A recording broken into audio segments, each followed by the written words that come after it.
Так, добрый вечер, дорогие друзья. Добрый вечер, дорогие друзья. Мы сегодня с вами традиционно встречаемся в социальных сетях. Одноклассники, ВКонтакте, YouTube, Инстаграм, Фейсбук. Вроде все работает, вроде везде информация уже пошла. Конечно же, очень много вопросов накопилось. Безусловно, главный вопрос, который мне уже до эфира многие писали, сейчас вот буквально вот опять сразу пошли вопросы, это вопросы, связанные с борьбой с коронавирусом. Конечно же, к огромному сожалению, коронавирус и в мире, и у нас в стране не сдается. Мы сейчас живем, и это понятно, уже в период так называемой 4-й волны коронавируса. Так, здесь что-то у меня с...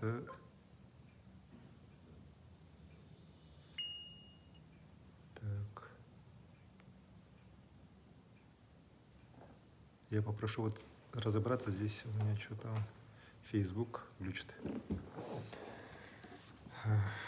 Безусловно, вот коронавирус не сдается. Количество больных у нас в стране рекорды бьет. В республике тоже на прошлой неделе, позапрошлой неделе была очень высокая заболеваемость. За последние несколько недель вообще в целом динамично очень росло количество заболевших. Если посмотреть, то в октябре в целом заболеваемость по отношению к сентябрю выросла аж на 50%. Вместе с тем, конечно же, вот то, что по решению нашего президента Владимира Владимировича Путина в целом в стране у нас были объявлены нерабочие дни, у регионов было право принимать более жесткие меры, более мягкие меры, но в целом вот рабочие дни, которые у нас по 7 ноября сейчас идут, я считаю, что в целом они у нас в Якутии результат дали. Все-таки мы сейчас точно видим, что повышение заболеваемости упало, значительно упало. Если это раньше было, каждую неделю мы росли там 10-20%, даже было за 20%, то предпоследняя неделя у нас была порядка 10, вот последняя, которая прошла, около 4,5%. Сейчас мы все-таки видим, что на этой неделе у нас рост заболеваемости будет все-таки ниже, чем предыдущий, где-то в районе, наверное, думаю, что рост заболеваемости у нас будет в районе 3%, не больше. Конечно же, есть разные предложения. Мы сегодня на оперативном штабе обсуждали.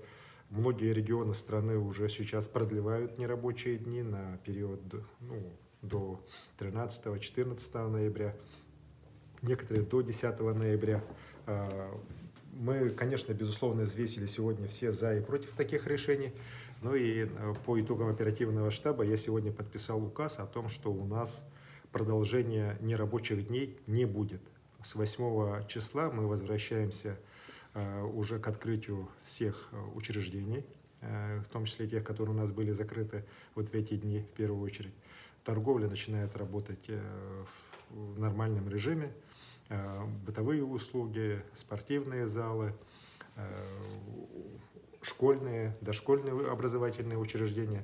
Вместе с тем, конечно, как мы и заранее об этом говорили, и уже выходили ряд документов, все-таки допуск уже в ряд учреждений будет только по QR-кодам для вакцинированных и для тех, кто переболел.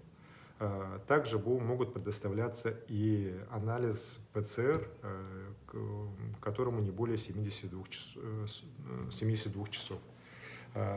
Безусловно, это делается в первую очередь для сохранения здоровья людей. Уверен, что люди с пониманием отнесутся к этому решению. Вот еще раз говорю, что мы в целом возвращаемся к нормальной жизни, но с определенными ограничениями, связанными вот как раз с введением QR-кодов, которые у нас, в принципе, в республике уже с 20-х чисел октября начали вводиться. При этом хочу сказать, что, конечно же, главная наша сегодня задача всех заключается в достижении коллективного иммунитета. Коллективный иммунитет достигается на самом деле двумя способами. Это если все переболеют или все получат прививки от ковида. Считаю, что с первым рисковать нельзя, потому что, к сожалению, летальность высокая. Она сегодня составляет где-то порядка 2,5% от заболевших. Это, конечно, очень значительная цифра. И, к огромному нашему сожалению, 1468 человеческих жизней Якутия потеряла во время ковида с начала этой эпидемии. Очень большая цифра для не очень большой республики. И, конечно, за каждую человеческую жизнь мы все в ответе. И только вакцинация, только прививки, они способны оградить. На сегодняшний день смертность среди тех, кто прививался от ковида, в 500 раз меньше, чем те, кто не прививался. Статистика по республике именно такая. Поэтому здесь, безусловно, я уверен, что никто этого уже не отрицает. Без наличия серьезнейших, на самом деле, каких-то отводов для прививки, конечно, надо прививаться, если таких отводов нет. Но таких отводов сейчас, на самом деле, очень мало. Радует, что за последние 2 недели темпы вакцинации выросли, где-то в 3 раза уже по итогам прошлой недели. Хотелось бы, чтобы такие темпы оставались в дальнейшем. Сегодня 57% взрослого населения Якутии уже привились. 408 тысяч человек по состоянию на сегодняшний день – это те, кто получил первый компонент. Чуть меньше, порядка 380 тысяч, получили уже второй компонент. Это порядка 52% от взрослого населения республики. Но для того, чтобы точно достичь коллективного иммунитета, нужна цифра 80%. Поэтому здесь мы должны и дальше работать. Есть районы-лидеры, я про них постоянно говорю. Есть даже один район, Момский район, который достиг уже показателя коллективного иммунитета. 80% населения, там уже взрослого населения получило уже эту прививку. Близки к достижению этого Нижнеколымский, Верхнеколымский и Аллайховский район. Но при этом, к огромному сожалению, есть районы, где даже 50% на сегодняшний день нету. Это Кобейский, Намский, Нерюнгринский и Чурапчинский районы. Конечно, хотелось бы, чтобы и население в этих районах более активно прививалось, но и, конечно, чтобы и оперативный штаб на месте, муниципалитеты, учреждения здравоохранения все-таки более активнее занимались антиковидной пропагандой и разъясняли людям необходимость вакцинироваться. Именно по всем этим районам мы сегодня видим большое количество и заболевших, и, к сожалению, большое количество тяжелых заболевших, вплоть до летальных исходов. Поэтому здесь, еще раз говорю, спасение людей именно в том, чтобы максимально быстрее прививаться. Так, ну что-то у нас со связью. YouTube. Надеюсь, появится. В общем, в части хотел бы еще сказать прививки от гриппа. Сейчас у нас в республике грипп появился. Если в прошлом году штамм гриппа у нас практически так и не появился, было просто ОРВИ, то в этом году грипп нас не минет, и поэтому нужно тоже активно прививаться от гриппа. Это традиционная форма. 60% населения должно быть привито. Сегодня мы видим, что если по детям у нас почти уже 46-48% привито, то по взрослым всего лишь эта цифра чуть больше 30%, порядка 33%. Поэтому здесь надо о своем здоровье думать. Прививки от гриппа, они традиционные, еще раз говорю, каждый год делаются. И, конечно, в период такой еще, когда ковида много, наложения, особенно для тех, кто переболел гриппом, потом уже болеть ковидом, конечно, будут это крайне тяжелые формы. Поэтому здесь надо тоже максимально предохраняться. Я призываю всех и от гриппа тоже вакцинироваться. Сейчас по городу Якутску дополнительные пункты открыты в разных торговых центрах, учреждениях. В принципе, все возможности есть. Дал я поручение, чтобы все-таки поработали по очередям, чтобы быстрее людей данные заводили в компьютеры для того, чтобы люди долго в очередях не стояли. Это, конечно, есть такая проблема. Надеюсь, что Минздрав вместе с больницами эту проблему сможет решить, и люди в очередях долго стоять не будут. Что касается, еще раз повторюсь, я вижу, много вопросов мелькает. по вопросам, связанным с началом работы, то еще раз повторюсь, с 8 числа у нас школы, вот детские сады начинают работать в очном режиме, но на местах, в зависимости от ситуации, уже улусные районные штабы могут принимать отдельные решения. То же самое касается дополнительного образования. Понятно, что сейчас есть районы, где практически заболевших уже очень мало, и дополнительное образование, например, может работать уже практически без всяких ограничений. А есть районы, есть города, где заболеваемость высокая. И тут пытаться запустить дополнительное образование в таких условиях, конечно, чревато крайне тяжелыми последствиями. Тем более сейчас, еще раз повторюсь, вот этот коронавирус, последний штамм дельта, он, конечно же, очень серьезно бьет и по детям. У нас количество заболевших детей и в стране, в мире, у нас в республике примерно 20-25%. И, к сожалению, болеют дети уже тяжело, в отличие от первых периодов, когда дети в основном у нас болели бессимптомно. Вот. Что касается вуза, то Северо-Восточный федеральный университет принял решение, что обучение они продолжат пока в дистанционном режиме, по согласованию с Министерством высшего образования и науки Российской Федерации. В дальнейшем это решение они будут или продолжать, или уже переходить на очное обучение. Так. Вот все вопросы пока по выходным. Так. Ага, вот уже другие немножко вопросы тоже начали появляться. Вот пишут люди, ага, вот локдаун нужен глубокий, если раз избавимся от заразы и будем дальше жить нормально. К сожалению, так не получится, потому что болезнь-то никуда не исчезнет. Болезнь все равно распространяется, болезнь все равно есть, и только появление коллективного иммунитета способно эту болезнь восстановить. Вот примеры других стран это показывает. Ведь вопрос не в том, что если мы все получим прививки, мы болеть не будем. Как показывает опыт, болеют, правда, не так много, намного меньше, чем невакцинированные. Но при этом люди болеют гораздо легче. Вот. И те же, если посмотреть европейские страны, сейчас там тоже заболеваемость крайне высокая, но если посмотреть летальность, она очень низкая. Почему? Потому что болеют тоже в основном те, кто уже получал прививки, и они уже не умирают. Вот. И поэтому, конечно же, безусловно, даже с этой точки зрения прививаться обязательно нужно.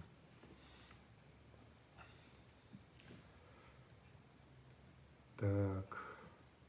Спрашивают про субсидированные билеты, будут ли они даже в продаже. Да, у нас в этом году была непростая ситуация, связано было это с тем, что Министерство транспорта России, к сожалению, при принятии решения о вводе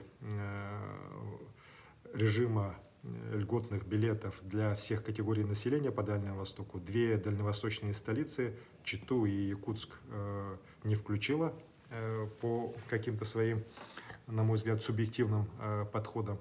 Но потом в ходе работы мы общий язык нашли и с Министерством транспорта России. И, конечно, помогло то, что на Восточном экономическом форуме после нашего обращения президент страны дал прямое поручение вопрос этот рассмотреть и решить. И уже не с 2022 года, а уже в 2021 году такие льготные билеты появились. В ноябре месяце, например, так. А со следующего года такие билеты, мы уверены, будут уже с 1 января. Поэтому этот режим будет продолжен, и льготные билеты будут как для тех категорий, которые мы называем льготными категориями, так и уже для всех проживающих, зарегистрированных на Дальнем Востоке жителей. Это большое достижение. Конечно же, при этом мы сейчас продолжаем работу, чтобы все-таки помощь была оказана регионам для субсидирования внутрирегиональных рейсов. Потому что не секрет, что у нас из Якутска, например, улететь в Черский, в Чукурдах гораздо дороже, чем улететь в Москву. И с этой точки зрения работа далеко еще не завершена. Понимание этого вопроса есть, и уверен, что и при поддержке депутатов Госдумы, наших членов Совета Федерации, мы все-таки этот вопрос до конца доведем, и определенные субсидии обязательно будут уже появляться, в том числе для внутрирегиональных наших рейсов.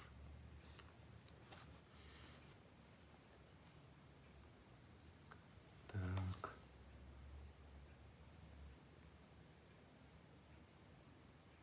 Вот спрашивают по Вилюйску, почему не могут сдать анализы. Я прошу Минздрав вообще очень внимательно смотреть сейчас эфир, потому что много вопросов выходит как раз по системе здравоохранения. Вот где анализы берут, где не берут, где их долго делают, и обязательно нужно их обрабатывать и потом уже принимать определенные меры.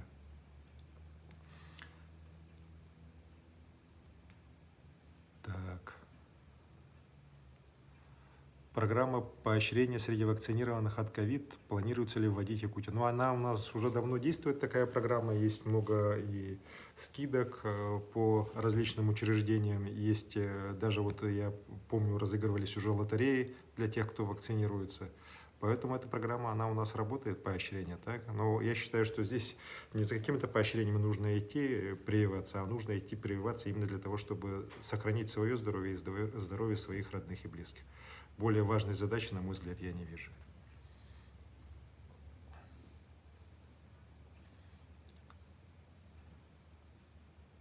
Так, будут ли игры в Барагонцах по плану? Ну, я надеюсь, что лето 2022 года все-таки у нас ситуация еще улучшится и, может быть, какими-то ограничительными мерами, но игры пройдут. Так.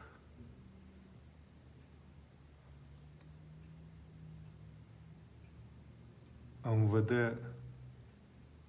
Так, Минздрав вот как раз пишут, опять же, то, что поздно берут анализы. Ну, я думаю, что здесь надо в каждом случае разбираться. Была проблема, когда у нас было достаточно много звонков, так, в том числе по городу Якутску. Сейчас все-таки ситуация гораздо уже лучше. Вот у нас был период, когда число свободных коек не было меньше 10%, где-то недели 2 назад. Сегодня мы видим, что вот сегодня докладывали, 24% коек, именно ковидных коек у нас по республике уже свободны. Это уже вполне такой неплохой показатель. При этом, конечно, к огромному сожалению, все-таки количество тяжелых больных и крайне тяжелых больных на аппаратах искусственной вентиляции легких у нас значительно. Вот сегодня 163 у нас в реанимациях, из них 43 на аппаратах искусственной вентиляции легких. Так. Почему так проблемно получить QR-код? Ну, я вообще никаких проблем здесь не видел, что QR-код получить какие-то проблемы. Через госуслуги это работает очень быстро. В течение дня люди получают. Может быть, у вас там что-то с регистрацией на госуслугах есть проблемы?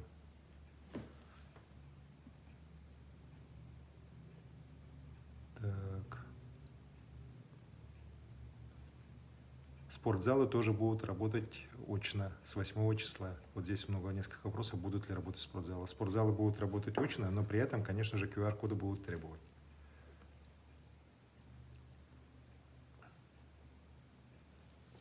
Так.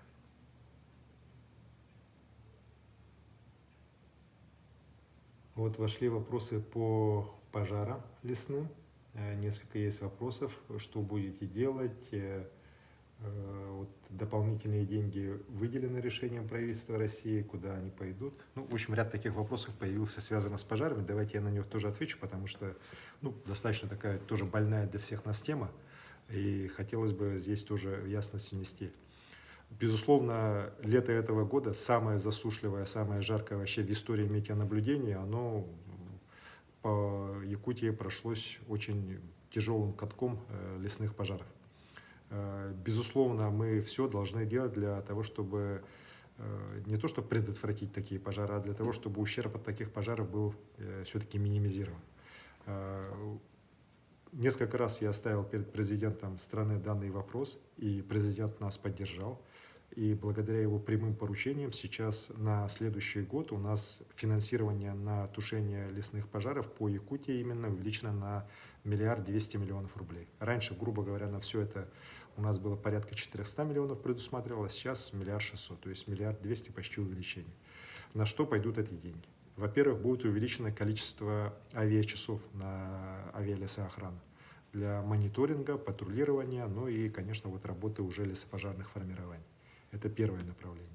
Второе, будет увеличено финансирование непосредственно на само тушение лесных пожаров почти в 2 раза. И будет очень серьезно увеличена штатная численность именно авиалесоохраны. У нас раньше здесь, если было профессиональных именно авиадесантников порядка 154 человека, если не ошибаюсь, штатные единицы, именно авиадесантников, то сейчас это число будет увеличено на 184 человека, то есть более чем в 2 раза. Вот. При этом это решение вот касается только Якутии, но также сейчас еще увеличивается штатная численность Федеральной авиасохраны по Дальнему Востоку на 300 человек.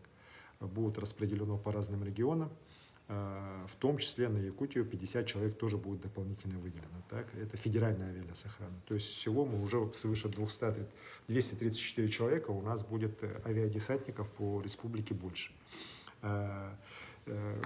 Конечно же, сейчас стоит очень такой серьезный вопрос. Мы должны хорошо готовиться к началу сезона. И уже сегодня мы проводим ряд таких подготовительных совещаний, на которых принимаются решения, которые позволят нам и людей вовремя набрать, людей подготовить, заранее закупить оборудование, заранее закупить различные расходные материалы, сделать, скажем так, уже план действий по следующему году, где какие силы у нас будут сосредоточены к началу пожароопасного сезона. Потому что здесь иллюзий питать не надо. Видно, что лето следующего года тоже, скорее всего, будет сухим, засушливым. Надеемся, что не настолько, как этот год, так, но некоторые метеорологи утверждают, что, в принципе, это может быть и еще суше, еще жарче, нежели чем вот проходящий 2021 год. Соответственно, надо быть максимально готовыми.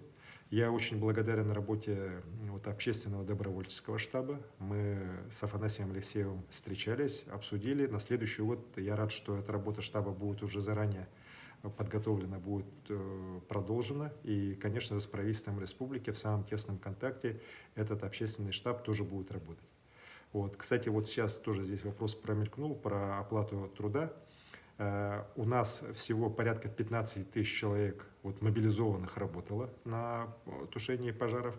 Из них порядка 7800 уже деньги получили. Ну, чуть больше 7 тысяч еще не получили, потому что пока идет проверка наших документов, представленных в правительстве Российской Федерации. Мы, Рослесхоз и Министерство природных ресурсов, уже все документы получили. Сейчас вопрос рассматривается в Министерстве финансов. Ну, как показывает опыт, обычно в декабре деньги эти поступают, окончательные расчеты будут. Мы надеемся, что в нашем случае, может быть, даже в ноябре мы уже деньги получим, и все те, кто работал на тушении пожаров, свою оплату труда получат. Вот. Сейчас также закупается техника. Уже в этом году мы сейчас приобретаем 16 тракторов класса ДТ-75, 7 вот этих тягачей больших для тракторов, для Якутлесресурса. На это выделены федеральные средства, почти 150 миллионов рублей по решению Юрия Петровича Трутнева. Сейчас вот конкурс как раз завершается, мы надеемся, что поставка уже в этом году произойдет. Безусловно, еще раз хочу подчеркнуть, что это огромное стихийное бедствие, лесные пожары, и, конечно же, надо очень серьезно быть готовым, в том числе и муниципалитетам. Нам отношение к тушению лесных пожаров не только на уровне страны, но и на уровне и республики, и районов, и отдельных наследников тоже надо менять. Это очень серьезный вопрос, и, конечно, к нему надо быть всеми нам готовыми. Так. Вот спрашивают, вакцинированные люди болеют, почему так, из-за этого не хотят ставить прививку родня. Но еще раз хочу подчеркнуть, серьезный вопрос, но еще раз повторюсь. Прививка – это не панацея от ковида. Получив прививку, можно заболеть. Но болеют люди в разы легче, чем непривитые. Вот. И летальных случаев, еще раз говорю, в 500 раз меньше, чем у нас умирает именно непривитых. Вот разница, в 500 раз. И, конечно же, вот даже если посмотреть, кто у нас погибает, из тех, кто получил прививку, то чаще всего оказывается, что большая часть это те, кто получили только одну часть прививки, а вторую то ли не успели получить, заболели, то ли сами не пошли ее получать. Вот такие заболевают, ну и, к сожалению, летальные случаи очень редко, но среди них уже и встречаются. Но их, еще раз, их крайне мало. Вот. Поэтому прививайтесь, это обязательно нужно делать для того, чтобы предохранить свое здоровье, сберечь и здоровье своих родных и близких. Так, вот несколько вопросов прошло по аварийным дома. Будет ли ввод новых домов? Вот из Ленска написали, что ждут, так, не обманут ли. Нет, в Ленске, вот я как раз сегодня видел письмо с приглашением от главы Ленска Хрунова на открытие, по-моему, 10 ноября там дом сдается уже. Так что по Ленску все нормально. Есть, конечно, проблемы по некоторым другим районам, но вот как раз сегодня тоже оперативный штаб по строительству был, и эти все рассматривались дома. Уверен, что в срок они должны быть сданы, вот, и люди должны в нормальные дома уже переселиться.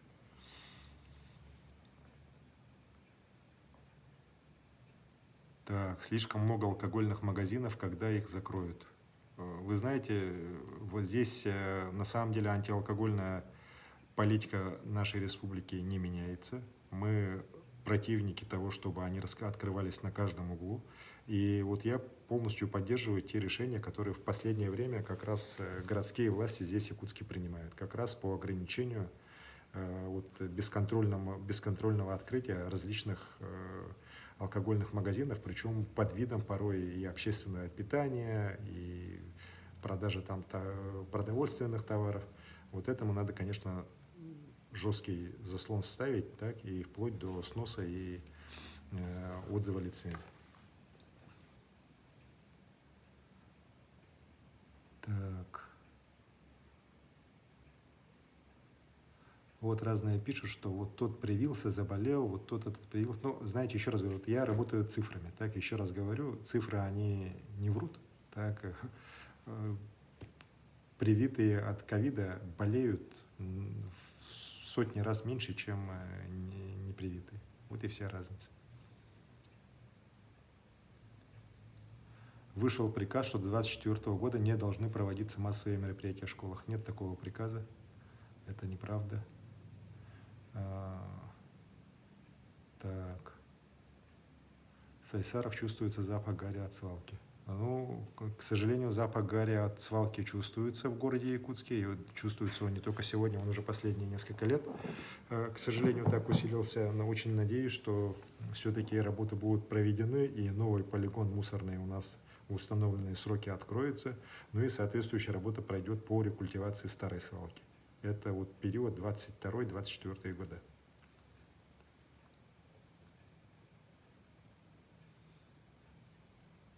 Так, когда учиться будем? Кто-то вот спрашивает, я не понял, студент это или школьник? Так, если школьники, то с 8 ноября, а если студенты, будете опять же с 8, но дистанционно.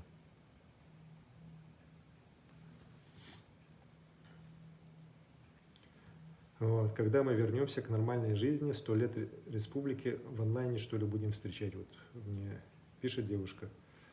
Но, знаете, если мы коллективный иммунитет не достигнем, можем и в онлайне встречать. Но хотелось бы, чтобы мы все-таки коллективный иммунитет у нас появился в республике в целом. И все праздники, в том числе и столетие республики, СЭХи наши, другие праздники, они прошли уже в обычном режиме. Так, вот несколько вопросов по мостам прошло. По Алданский мост сейчас видел, вот сейчас проскочил Верхневлюйский мост, потому что, ну, такие вопросы тоже законно возникают. Сейчас есть уже понимание, что Ленский мост у нас будет строиться, есть понимание сроков, понимание финансирования. Вот. Сейчас идет работа вот по разворачиванию подготовительных работ. Вместе с тем, конечно же, мы понимаем, что для полноценного функционирования наших федеральных дорог, в первую очередь дорог Колыма и Вилюй, должны быть построен ряд мостов через реки Вилюй и Алдан. По дороге Вилюй, вот мост через Верхневлюйск, он уже в ближайшие годы начнет строиться. Кроме этого, должно быть еще построено до 30 года еще 3 моста через Вилюй. Один в Нюрбинском районе, 2 в Сунтарском, ну и вот мост уже непосредственно в районе Верхневлюйска. 4 моста должны быть построены в период до 30 года. И сейчас идет работа по дороге Колыма, по Алданскому мосту. Там тоже сейчас идет уже через Росавтодор работа по так называемому обоснованию инвестиций. Мы надеемся, что до конца 2022 года эта работа будет закончена, ну и в дальнейшем уже будет выходить Федеральное дорожное агентство уже на проведение конкурса по проекту моста и дальнейшему его строительству. Поэтому здесь тоже работа идет, в принципе, идет неплохо. И вот по нашим планам, если все пойдет нормально, то к 30 году вот как раз все крупнейшие мосты на территории Якутии по федеральным дорогам должны быть уже построены. Вот. Это, конечно, крайне важно для улучшения транспортной инфраструктуры нашей республики. Ну и, конечно же, хочу сказать, что у нас сейчас идет беспрецедентно огромная работа по реконструкции мостов и по реконструкции аэропортов. 16 аэропортов у нас сейчас где-то вообще с нуля строится, где-то реконструируется взлетно-посадочная полоса, где-то здание аэропортов. Вот огромная работа. Всего на эти цели по аэропортам у нас 38 миллиардов рублей на период по 2024 год. Вот совсем недавно замечательная взлетно-посадочная полоса сдана в Нерингре. В кратчайшие сроки, очень качественно отработала наша компания якутская «Стройдоринвест» из Алдана.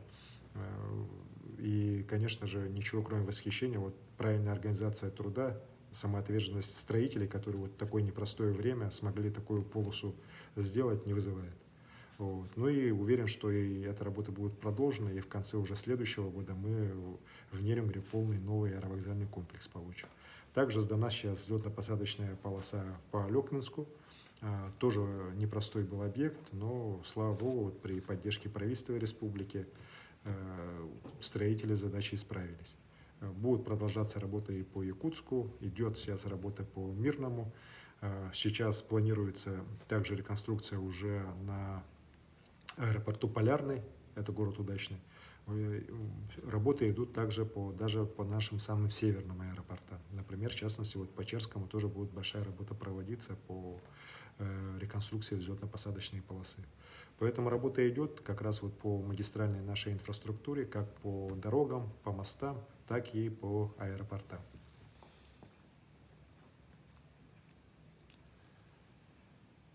Так. Вот есть вопросы по отряду людей. Вот из Чульмана сейчас видел, так и из Мирного видел, что нет бесплатных лекарств, которые положены людям. Прошу Минздрав посмотреть и вопросы эти все-таки решать. Так, вот пара вопросов тоже промелькнула по Бескюлю. Как там дома выдерживают, как они начинают себя показывать, нет там замечаний и так далее. Ну, слава богу, что замечаний пока никаких нет, я надеюсь, и не будет. Дома все построены, дома построены качественно. Конечно же, я сам обязательно Бескюль тоже съезжу, где-нибудь там ближе к концу месяца, может быть, еще на месте уже, когда чуть похолодает, посильнее будет, да, проверим уже, как себя эти дома ведут уже при таких больших минусах. Но пока все, дай бог, все идет нормально.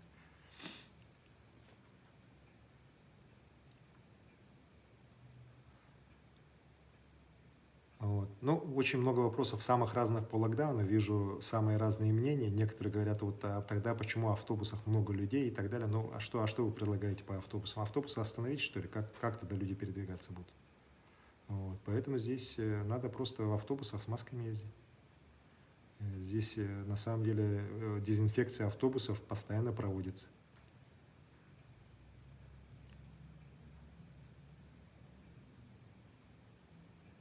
Так. По Вилюйску, по детскому саду вопрос промелькнул. Так, почему он до сих пор не открыт? Но, насколько я знаю, там сейчас идет работа именно по его лицензированию.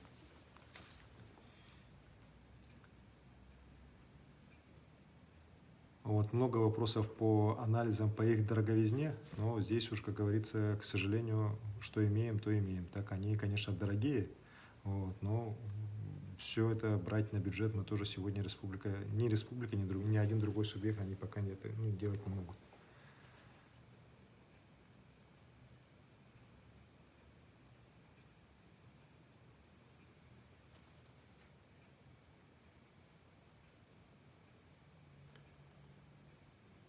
Так. Вот спрашивают про отсутствие врачей в поселке Серебряный Вор. Тоже прошу Минздрав посмотреть. Вообще, конечно, по нерюнгринскому здравоохранению вопросов очень много всегда. Вот, и сейчас люди вот тоже традиционно эти вопросы задают.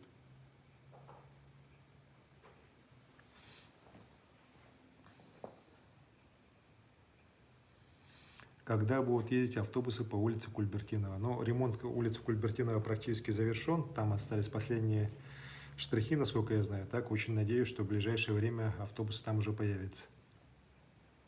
Очень такая хорошая трасса появилась, и, конечно, автобусы нам обязательно нужны.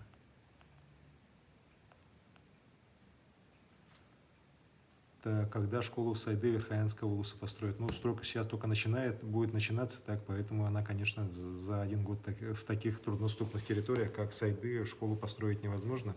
Очень надеемся, что все-таки 23-й год.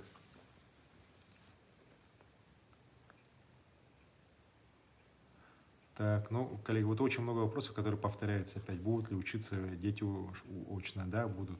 Но в зависимости от ситуации в том или ином районе. Если ситуация по ковиду будет где-то ухудшаться, конечно, районные штабы имеют право принимать отдельные решения. Ага, вот вижу, что сказали, что вот как раз, по-моему, это Евгений Николаевич там отвечает, Григорьев, что Кульбертиново автобусы появятся до конца ноября.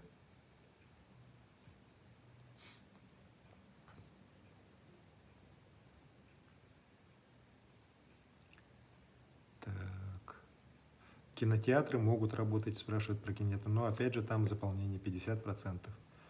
Спортивные соревнования разрешат ли? Спортивные соревнования могут сейчас проводиться только по разрешению Роспотребнадзора. Исключительно. Пока они против того, чтобы крупные соревнования проводились, но в зависимости от ситуации Роспотребнадзор наш, конечно, будет рассматривать. Если ситуация будет улучшаться, почему бы с соблюдением всех ограничительных мер соревнований не проводить?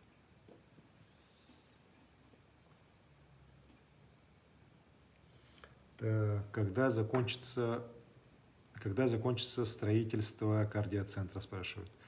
Строительство само, оно закончится до конца года.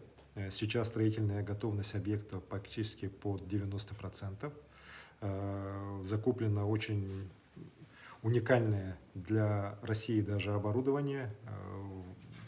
Это будет один из самых современных кардиоцентров в стране.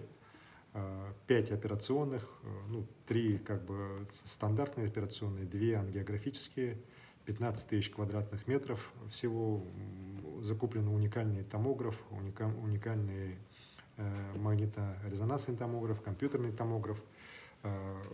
Будут применяться уникальные технологии, которые в стране применяются практически в единичных таких ведущих центрах московских, питерских. В общем, это будет один из лучших, еще раз говорю, учреждений здравоохранения не только республики, но всего Дальнего Востока. И стройка закончится к концу декабря, а потом будет уже наладка оборудования, лицензирование. И мы очень надеемся, что в первой половине 2022 года этот объект полностью уже заработает. Еще раз говорю, уникальный объект.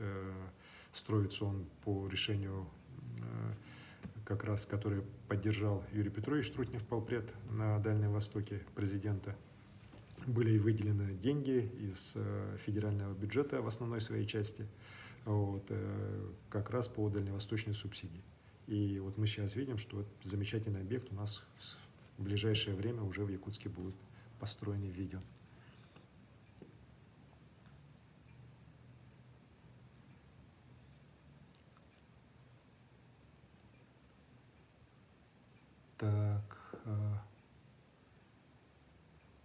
Спрашивают про разные ремонты школ и так далее. Опять спрашивают, с 8-го все работаем или нет? Да, с 8-го будут работать все. Спрашивают деньги по мобилизации. Я еще раз повторю, что большая часть уже заплачена, а оставшиеся будут до конца ноября. Мы очень надеемся, из федерального бюджета получим, и все уже заплатят.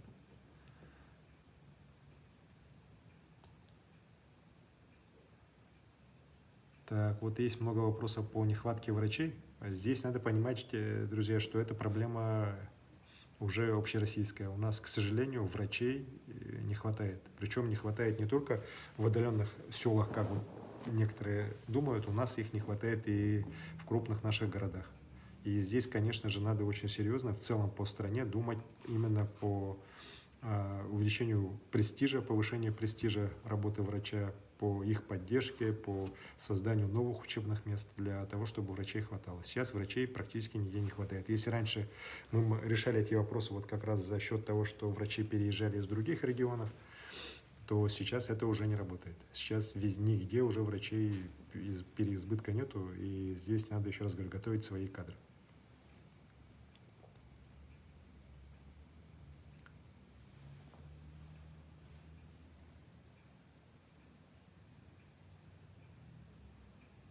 Так.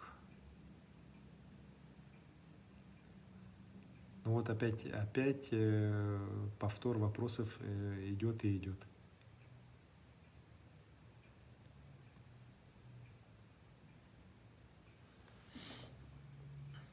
Так. Вот вопрос пришел про арктические торговые центры, которые логистические центры мы открыли в этом году, и будут ли в каждом селе такие центры на Арктике. Безусловно, вот пример открытия торгово-логистических центров в арктических районах, он очень успешный. Мы реально видим, что благодаря этому удалось кратно снизить цены по некоторым позициям. В этом году открылось 2 таких центра. Один в Белой горе Абыйского района, второй в Усть-Куйге. Конечно, эта работа должна быть продолжена. Для того, чтобы такие торговые центры открывались во всех арктических, без исключения, районах.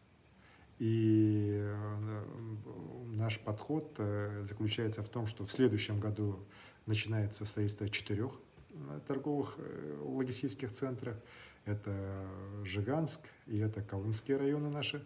Вот, в дальнейшем это должно быть продолжено. И вот к окончанию 2024 года такие торгово-логистические центры у нас должны быть во всех, без исключения, арктических районах республики. Вот. И вот каждый такой торгово-логистический центр, он будет обслуживать еще ряд населенных пунктов, которые находятся в этих районах и соседних районах. Вот, например, если не ошибаюсь, вот, который в Белой горе сейчас торговый логистический центр, он будет обслуживать 14 населенных пунктов, который в Устьянском районе он будет 12 населенных пунктов обслуживать. Вот. И такая же работа будет построена вокруг и других торгово-логистических центров. И еще раз говорю, главная задача, чтобы жители могли получать качественные продукты по приемлемым ценам, а не втридорого, как, к сожалению, сейчас порой это происходит.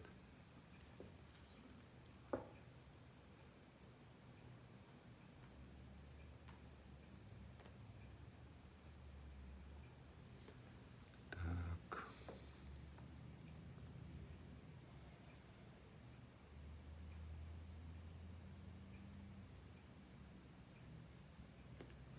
Вот опять несколько вопросов прошло по поликлинике ЕНЦ. Здесь, еще раз говорю, наша позиция очень простая. Мы просили, чтобы эту поликлинику республике передали, но научный центр якутский, они решили, что надо этот вопрос решить по-другому. И, соответственно, вот, те решения, которые принимаются, они принимаются учредителем. Учредителем здесь республика не является этой поликлиники. Безусловно, мы работу эту будем продолжать. И надеемся, что все-таки там учреждения здравоохранения в любом случае будут работать.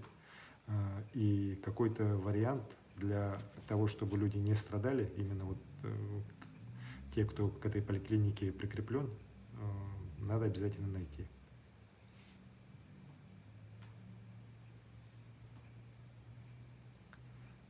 Так.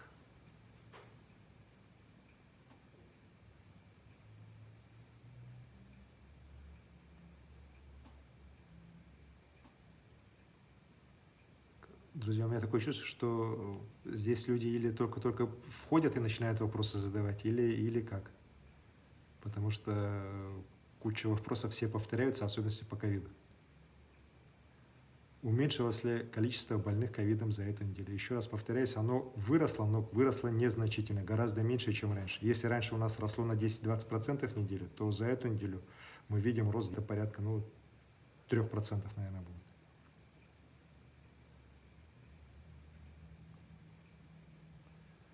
Так, жилье сиротам когда будет распределяться? А какое жилье? Это надо конкретный вопрос писать, потому что у нас по сиротам средства выделяются, дома строятся, квартиры люди получают. Если есть какие-то вопросы, то надо об этом говорить.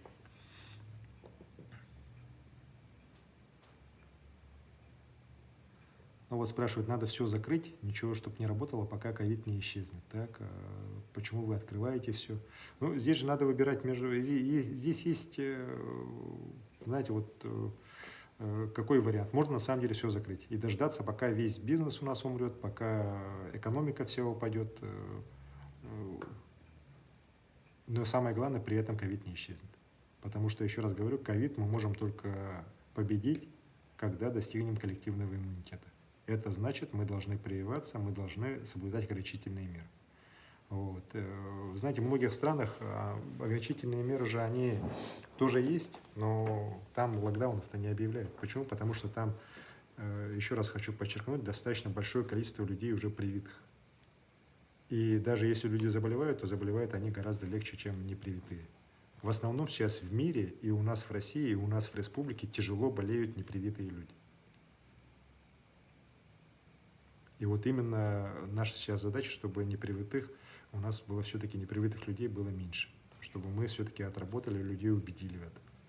Здесь, конечно, силой там тоже действовать не надо, но вместе с тем надо понимать, что мы как общество должны все-таки инстинкт самосохранения тоже в целом иметь.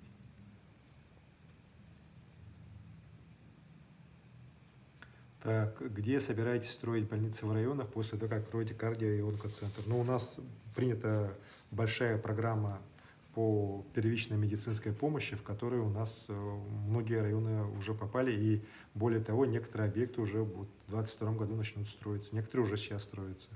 Вот могу называть Усьмаю, Тыккёль, Чорапчу, Хону, где уже конкурсы проведены, победители определены, стройки уже начнутся. Вот. И по другим объектам каждый год новые и новые объекты будут строиться. Потому что здоровье людей, вот особенно сейчас ковид это показал, должно быть безусловным приоритетом властей, и мы, конечно, должны все делать, чтобы вот мы не только в крупных городах, не только в крупных центрах, но и максимально и в районных центрах все-таки такую хорошую, достойную медицинскую базу имели.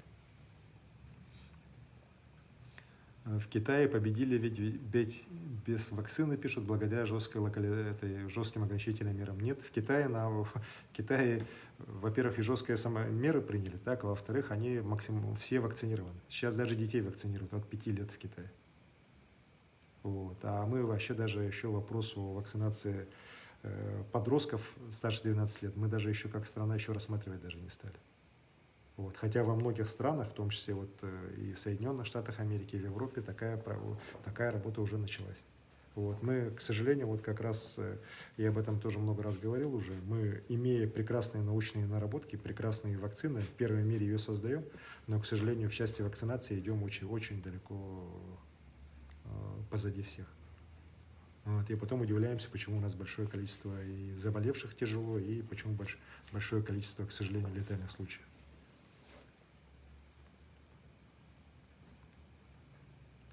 Взлетно-посадочная полоса в Нюрбе не строится, вы в курсе? Я в курсе этих, ну не то что проблема, это в принципе было понятно, что взлетно-посадочную полосу Нюрбе за год не построят, так сейчас уверен, что со следующего года работа должна пойти более активными темпами.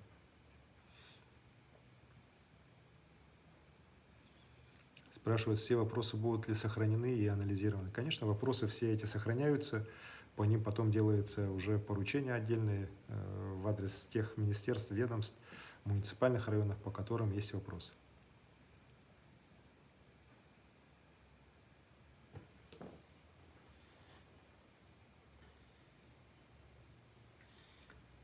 Так, вот вопрос пришел. Мы следим за своим рестораном, соблюдаем все меры. Если есть QR-коды, можно ли увеличить часы работы? Рассматриваете ли вы это? Ну, вот сейчас период, когда у нас нерабочие дни, мы установили время работы с 6 до 22 часов. Сейчас с 8 будет с 6 до 23 часов. Ну, а дальше будем смотреть именно от развития ситуации. К сожалению, нарушителей много. Вот особенности по городу Якутску. Мне глава города практически ежедневно докладывает о проверках, которые они проводят, о нарушителях. Не могу сказать, что их стало гораздо меньше, хотя, конечно, сократилось по сравнению с тем, что было еще месяц назад, но, к сожалению, много.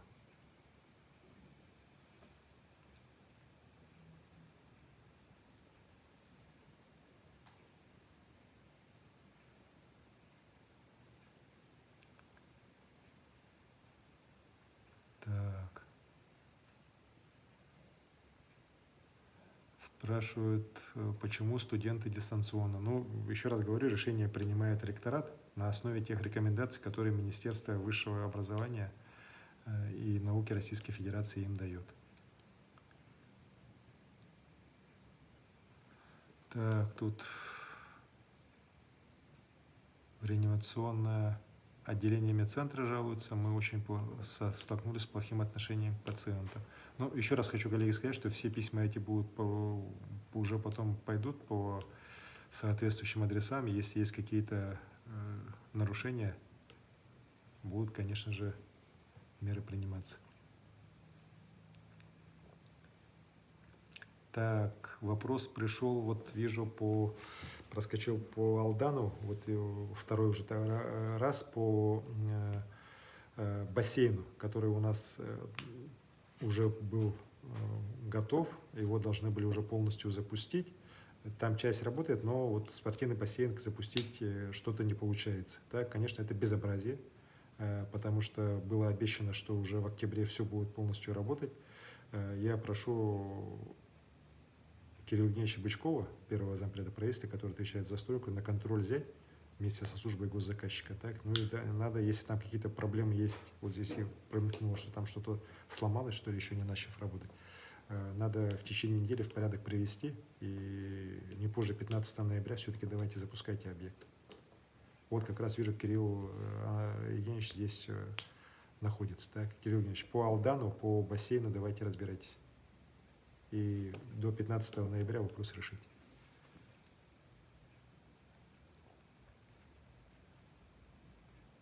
Что делать, если есть метод отвода, и мы не можем получать QR-коды? Ну, в этом случае пока выход только один – это ПЦР-анализ.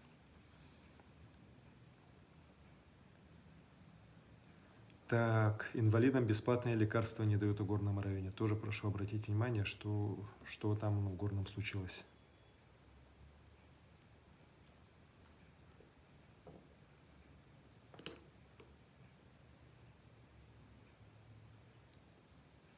Так.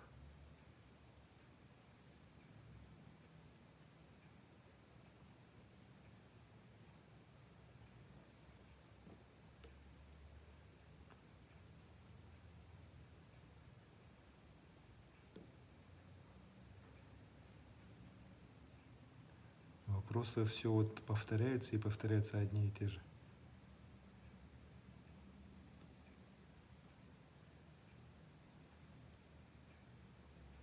Так, вот по Ленску, опять по здравоохранению прошел вопрос, что там какие-то есть нарушения в части вот как раз смешивания больных и здоровых людей в очередях.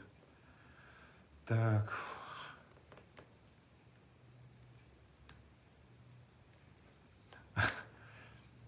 Смотрели ли вы игры кальмара? Спрашивает. Нет, не смотрел. Что делать людям с перекрытием дорог? Ну, это, наверное, по перекрытию улиц по городу Якутску. Друзья, здесь другого выхода у нас нет. Немножко придется потерпеть нам, пока все-таки в установленные сроки работы будут и по Ленина делаться, так, по ремонту улицы. Ну и по Чернышевской у нас строится, там огромная работа сейчас идет по канализационному коллектору. Мы практически в южную часть города будем кратно увеличивать мощности водоснабжения, водоотведения. И, безусловно, городской коллектор номер 3 должен быть построен. Это мечта города с 90-х годов. Вот, и его строительство даст мощный импульс развитию строительства в южной части города. Вот район ДСК и дальше. И поэтому здесь тоже надо с пониманием отнестись к тем работам, которые сейчас водоканал начинает. Большие средства выделены на этот проект, и, конечно, надо, чтобы они максимально эффективно были отработаны и принесли пользу всем жителям города Якутска.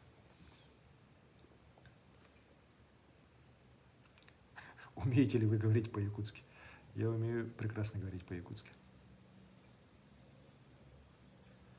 Так, когда вернется прежнее расписание пригородных автобусов? Это вопрос городу. Я прошу посмотреть, Евгений Николаевич. Почему перебои с вакциной «Спутник Лайт»? По «Спутнику Лайт» есть вопросы по нескольким больницам по городу Якутску. В других местах по республике и в части города Якутска «Спутник Лайт» есть. Но так как сейчас уже стало не хватать, я 2 дня назад обратился к Татьяне Алексеевне Голиковой, заместителю председателя правительства, с просьбой отправить значительную партию для Якутии. И вот сегодня уже получил ответ, что поручение дано министру здравоохранения России с поддержкой нашего обращения. Попросила Татьяна Алексеевна решить этот вопрос положительно. Надеюсь, что в ближайшие недели уже поступит «Спутник Лайт», и в Якутске проблем уже не будет. QR-код есть ли в бумажном виде? QR-код, конечно же, можно распечатать и носить его с собой, если вы так хотите. Можно с телефона его считывать, можно с бумаги. Есть же даже там примеры, люди некоторые уже там тату наносят так и с них считывают. Поэтому это все достаточно просто надо этим один раз озадачиться и сделать. Студенты СПО учатся как нормально, они учатся очно. Ревакцинироваться лучше «Спутник Лайта». Так, спрашивают здесь, чем лучше.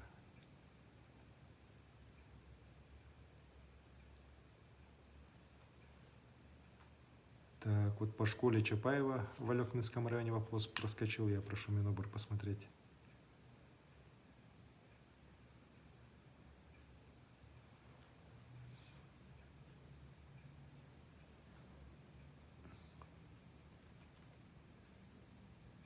Вот.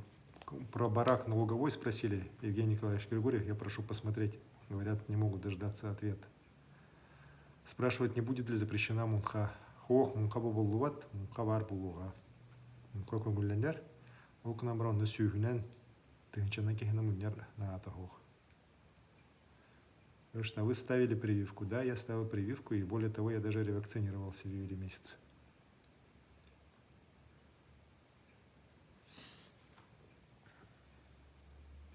Так, спрашивают, почему в Нерингре систематически задерживают выплату за классное руководство. Я попрошу Романа Михайловича Щегельника с данным вопросом разобраться, так, и Ирину Павловну Любимую тоже посмотрите, пожалуйста, Минобр. Это недопустимо. Вы что больше любите, уху или жареного карася? Я уху больше люблю.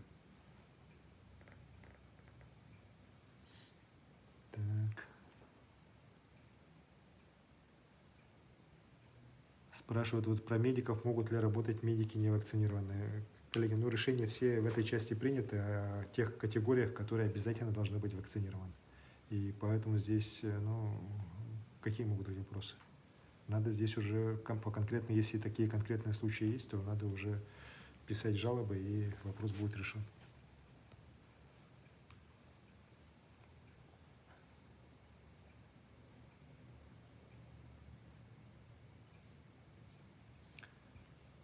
Так.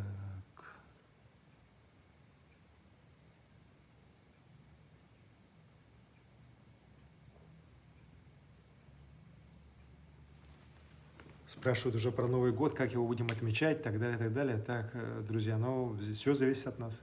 Если мы будем достаточно активно прививаться, если у нас коллективный иммунитет появится, если количество заболевших будет падать, то, конечно, Новый год отметим нормально, так, и с корпоративами, вот как многие здесь мне пишут, и с утренниками, праздниками в школах.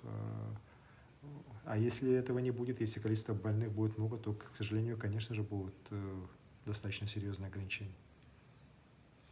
Вот спрашивают, будут ли работать ДЮСШ. Я уже говорил, что дополнительное образование сейчас будет решаться на уровне районов и городов.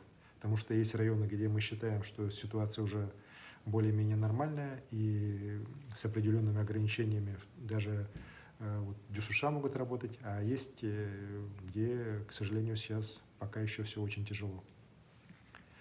Ну что, друзья, у нас время уже вышло, так, еще раз хочу всем пожелать, главное, здоровья, крепкого здоровья. Берегите себя, берегите своих родных и близких. Мы все в ответе за здоровье и себя, и в целом нашего общества. Уверен, что все у нас получится. Рад, что не пришлось продлевать локдаун. С 8 числа мы будем возвращаться к нормальной жизни с определенными, конечно, ограничениями, но уверен, что мы с этим справимся. А в скором времени все-таки по достижении коллективного иммунитета мы уже окончательно снимем и другие ограничения. Спасибо, всего хорошего.